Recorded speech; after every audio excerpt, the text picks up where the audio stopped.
అయ్యా అసలు నిన్న మొత్తము బెంగళూరులో వర్షం పడుతూనే ఉన్నది. ఒక్క సిచ్యువేషన్ లో మాత్రం వర్షం అయితే ఆగిపోయింది భయ్య.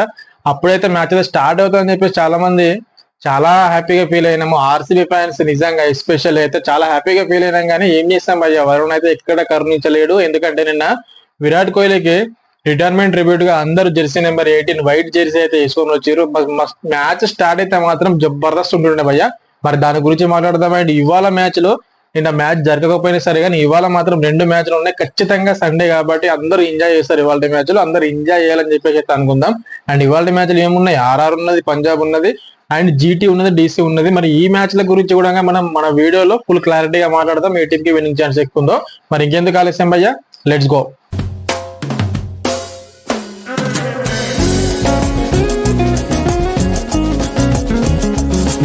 Hello, welcome back to Kiran crazy reviews. ఒకవేళ మీరు కనుక నా వీడియోని ఫస్ట్ టైం చూస్తున్నట్టే కింద ఉన్న సబ్స్క్రైబ్ బటన్ అయితే సబ్స్క్రైబ్ చేసుకోండి.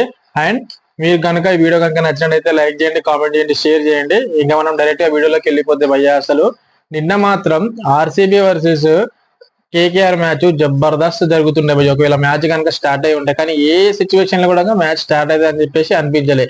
నిన్న మాత్రం ఆర్సీబీ చాలా ఛాన్స్ ఉండే, ఆర్సీబీ గెలవడానికి చాలా ఛాన్సెస్ ఉండే. ఎందుకంటే విరాట్ కోహ్లీ గ్రౌండ్ లోకి వచ్చిందంటే ఖచ్చితంగా నిజంగా చాలా ఎమోషనల్ డే నిన్న మాత్రం అందరికి, ఆర్సీబీ ఫ్యాన్స్ అందరికి అండ్ విరాట్ కోహ్లీ ఫ్యాన్స్ అందరికి మంచి ఎమోషనల్ డే. చాలా మంచిగా ఉంటుండే మ్యాచ్ స్టార్ట్ అయితే మాత్రం. మస్తు ఎంజాయ్ చేస్తుంటే ఆఖరి కనీసం 5 ఓవర్ల మ్యాచ్ జరిగినా కానీ చాలా ఎంజాయ్ చేస్తుంటే. కానీ ఏం చేస్తాం, మన బ్యాడ్ లక్ అది. కాకపోతే నిన్నటి మ్యాచ్ అట్లా జరగడం కారణంగా, రద్దు అవ్వడం కారణంగా కేకేఆర్ అయితే మొత్తం ఇంకా ఇంటికి వెళ్ళిపోవడమే, చేసేటదేం లేదు. అండ్ ఆర్సీబీకి అయితే నిజంగా 17 పాయింట్స్ వచ్చినాయి. అండ్ ఇంకా 2 మ్యాచెస్ ఉన్నాయి కాబట్టి ఆ 2 మ్యాచెస్ కూడా గెలవాలి. గెలిస్తే బాగుంటది, మంచి టాప్ లో ఉంటది. మంచి టాప్ 2 లో ఉండడం మనకు చాలా ఇంపార్టెంట్ ఆర్సీబీ వాళ్ళకి.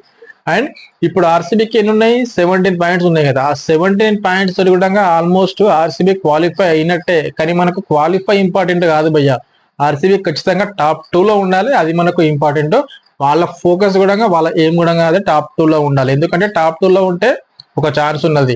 ఎందుకంటే ఒకసారి ఓడిపోయారు అనుకో ఇంకో ఛాన్స్ ఉంటుంది, మళ్ళీ ఎలిమినేటర్ లో ఓడిపోతారు కదా, వాళ్ళతో ఆడే ఛాన్స్ ఉంటుంది. కాబట్టి ఖచ్చితంగా టాప్ 2 లో ఉండడానికి ప్రతి ఒక్క టీం కూడా ఫైట్ చేస్తుంది.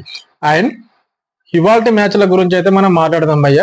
ఎందుకంటే నిన్నటి మ్యాచ్ ఏం జరగలేదు కాబట్టి ఇంకేం మాట్లాడదాం. ఏం మాట్లాడినా మొత్తం డిసప్పాయింట్మెంట్ తప్ప ఏముండదు. ఎందుకంటే నాకే చాలా బ్యాడ్ ఫీలింగ్ ఉంది. ఎందుకంటే మ్యాచ్ జరిగితే మాత్రం జబర్దస్త్ ఉంటుండే, మ్యాచ్ జరగలేదు కాబట్టి ఇంకా దాన్ని వదిలేసి ఇవాళ మ్యాచ్ గురించి అయితే మనం మాట్లాడదాం. First match RR versus Punjab అయితే ఉంది. ఎక్కడ ఉంది, జైపూర్ లో ఉంది. జైపూర్ లో అయితే పిచ్ రిపోర్ట్ గా మనం చూసుకుంటే మాత్రం 2 పేస్ ఉంటది. ఖచ్చితంగా కొంచెం బౌలర్లకి హెల్ప్ అయి ఉంటది, లేకపోతే బ్యాటర్లకు కూడా మంచిగా ఉంటది. ఇద్దరికి బాగానే ఉంటది. కొంచెం స్పిన్నర్లకు కొంచెం హెల్ప్ అయితే అవుతుంది. అండ్ ఫాస్ట్ బౌలర్లకు కూడా కొంచెం స్వింగ్ అవుతుంది. స్టార్టింగ్ అంటే కొత్త బాల్ ఉన్నప్పుడు అయితే స్వింగ్ అయితే అవుతుంది. కాబట్టి అక్కడైతే 180, 190 స్కోర్ అయితే యావరేజ్ స్కోర్ గానే చెప్పుకోవచ్చు. 180, 190 కొట్టి ఫస్ట్ బ్యాటింగ్ వచ్చిన వాళ్ళు, సెకండ్ బ్యాటింగ్ వచ్చిన వాళ్ళకి కొంచెం ప్రెజర్ అయితే క్రియేట్ చేయొచ్చు. మంచి బౌలింగ్ అటాక్ మాత్రం ఉంటాయి.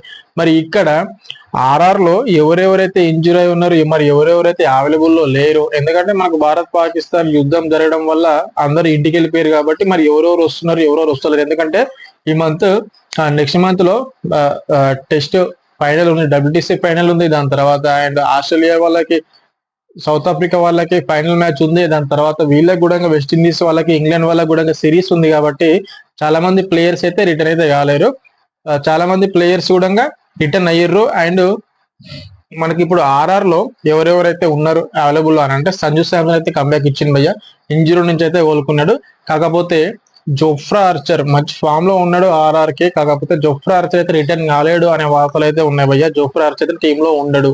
మరి జోఫ్రా ఆర్చర్ ప్లేస్ లో ఎవరు ఉంటారంటే చూద్దాం ఒకసారి మన ప్లేయింగ్ 11. అది కూడా ఫస్ట్ ఆర్ఆర్ ప్లేయింగ్ 11 మనం చూసుకుంటే భయ్య, ఎస్ఎస్సి జైస్వాల్, వైభవ్ సూర్యవంశీ ఖచ్చితంగా.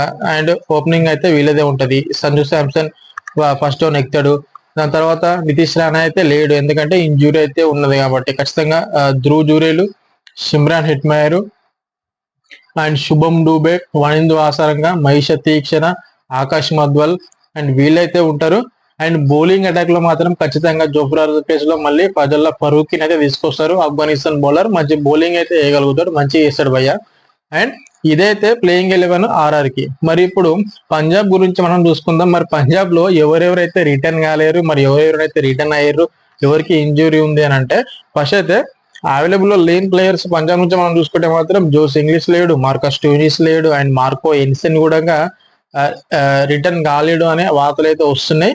మరి అయితే ఒకసారి అయితే చూద్దాం మనం. అండ్ ఇంజూరీ అయితే ఖచ్చితంగా మ్యాక్స్వెల్ అయితే ఇంజూరీలో ఉన్నాడు. అండ్ మరి వీళ్ళకు రీప్లేస్మెంట్ ఎవరున్నారంటే మిచెల్ ఓవెన్ అయితే ఉన్నాడు. ఓవర్ ప్లేస్ లో జోస్ ఇంగ్లీష్ ప్లేస్ లో అయితే రీప్లేస్మెంట్ మిచెల్ ఓవెన్ అయితే ఉన్నాడు. అండ్ ఫెర్గసన్ కూడా ఇంజురీలో ఉన్నాడు. మరి ఇంకా ఎవరు ఉన్నారు పంజాబ్ కి అయితే? నిజంగా మార్కస్ స్టోయినిస్ లేకపోవడం, జోస్ ఇంగ్లీష్ లేకపోవడం, మార్కో ఇన్సెన్ కూడా లేకపోయాడంటే చాలా దెబ్బ కొట్టినట్టే పంజాబ్ కి. ఎందుకంటే వాళ్ళు మంచి ఫామ్ లో ఉన్నారు, బ్యాటింగ్ అయితే జబర్దస్త్ చేస్తున్నారు, బౌలింగ్ కూడా మంచిగా ఉన్నది పంజాబ్. కానీ ఒకవేళ వీళ్ళు కనుక లేరు కాబట్టి పంజాబ్ మరి ఎట్లా ఆడుతుందో ఇవాళైతే మనం చూద్దాం. ఒకసారి పంజాబ్ ప్లేయింగ్ మనం చూసుకుంటే మాత్రం రియాన్ సారియా ఉన్నాడు, ఇమ్రాన్ సింగ్ ఉన్నాడు. వీళ్ళిద్దరు మాత్రం మంచి పార్ట్నర్షిప్ అయితే ఇస్తున్నారు పంజాబ్ కి. కాబట్టి ఈ మ్యాచ్ లో కూడా మంచి పార్ట్నర్షిప్ ఇచ్చారు అనుకో, ఖచ్చితంగా వీళ్ళకి విన్ అనేది చాలా ఈజీ అయిపోతుంది. ఏ టీం కైనా కానీ ఓపెనింగ్ పార్ట్నర్షిప్ మంచిగా వచ్చింది అనుకో చాలా ఈజీ అయిపోతుంది. అండ్ దాని తర్వాత ఉన్నారు శ్రేయస్ అయ్యర్ ఉన్నాడు, అండ్ నేహల్ వదీరా ఉన్నాడు, శశాంక్ సింగ్ ఉన్నాడు. బ్యాటింగ్ లైనప్ అయితే మంచిగా ఉన్నది. మార్కో ఎన్సన్ కూడా ఆడుతుండొచ్చు అని అయితే అనిపిస్తున్నది, అని అయితే వార్తలు అయితే ఉన్నాయి మార్కో ఎన్సన్ ఆడతారని చెప్పేసి. చూద్దాం మరి. మిచ్ ఓవెన్ ఉన్నాడు, బ్యాటింగ్ లైనప్ అయితే మంచిగా ఉన్నది. అజ్మతుల్లా ఒమర్ జాయ్ ఉన్నాడు, ఇక్కడ వరకు కూడా బ్యాటింగ్ లైనప్ మంచిగా ఉన్నది. అండ్ షేడ్ జే ఉన్నాడు, హర్షదీప్ సింగ్, చాహల్. బౌలింగ్ అటాక్ కూడా మంచిగా ఉన్నది పంజాబ్. కాబట్టి పంజాబ్ కి మనం చెప్పాల్సిన అవసరం లేదు భయ్య, ఎందుకంటే వాళ్ళు సీజన్ స్టార్టింగ్ అప్పటి నుంచి ఇప్పటివరకు చాలా మంచిగా ఆడుతున్నారు. అండ్ వాళ్ళకి కూడా ప్లే ఆఫ్ కి వెళ్లే ఛాన్సెస్ చాలా ఎక్కువ ఉన్నాయి. అండ్ ప్లే ఆఫ్ కే కాదు, టాప్ టూ లో ఉండే ఛాన్సెస్ కూడా చాలా ఉన్నాయి పంజాబ్ కి. అండ్ ఇవాళ పంజాబ్ కనుక ఓడిపోయింది అనుకో, అప్పుడు ప్లే ఆఫ్ కి వెళ్లే ఛాన్స్ ఉంటుంది. అయినా కానీ ఎందుకంటే ఇంకా మ్యాచ్లు ఉన్నాయి కాబట్టి ఆ మ్యాచ్ లో గెలిస్తే ఖచ్చితంగా పంజాబ్ ప్లే ఆఫ్ కి వెళ్తుంది. ఒకవేళ ఈ మ్యాచ్ ఓడిపోయింది అనుకో, ఇంకా వాళ్ళు టైట్ చేసుకున్నట్టే, దాని తప్ప ఇంకోటి ఏం లేదు. ఒకవేళ ఇవాళ మ్యాచ్ ఆర్ఆర్ ఓడిపోయినా గెలిచినా పోయేది ఏం లేదు. కాకపోతే వాళ్ళు గెలవడం కోసమే ఖచ్చితంగా ఆడతారు, ఎందుకంటే ప్రైడ్ చాలా ఇంపార్టెంట్. అండ్ జైపూర్ లో వాళ్ళ హోమ్ గ్రౌండ్ లో జరుగుతుంది కాబట్టి విన్ అవ్వాలని చెప్పేసి వాళ్ళు కూడా అనుకుంటారు. అండ్ ఈ మ్యాచ్ లో ఈ రెండు టీంలలో ఎవరికి చెప్పినా అంటారు, ఏమంటారు, పంజాబ్ కి కొంచెం విన్నింగ్ ఛాన్స్ ఎక్కుందని చెప్పేసి అని అంటారు ఖచ్చితంగా. అండ్ నేను కూడా అదే చెప్తున్నా, పంజాబ్ ఒకవేళ ఫస్ట్ బ్యాటింగ్ కనుక తీసుకుందనుకో ఆల్మోస్ట్ విన్నింగ్ ఛాన్స్ ఎక్కువనే ఉంటుంది పంజాబ్ కి. అండ్ ఆర్ఆర్ కూడా ఏం చిన్న టీం కాదు, ఏం తక్కువ టీం కాదు. అండ్ సంజు శాంసన్ మంచి కెప్టెన్స్ కూడా చేస్తాడు, మంచి బ్యాటింగ్ కూడా చేస్తాడు. సంజు శాంసన్ కంబ్యాక్ ఇచ్చింది కాబట్టి వాళ్ళు కూడా ఇప్పుడు గట్టిగానే స్ట్రాంగ్ అయ్యారు. ఓన్లీ జోఫ్రా ఆర్చర్ లేకపోవడమే కొంచెం మైనస్ తప్ప మిగతా టీం మొత్తం మంచిగా ఉంది ఆర్ఆర్. అండ్ ఆర్ఆర్ కూడా తక్కువ అంచనా ఏం లేదు.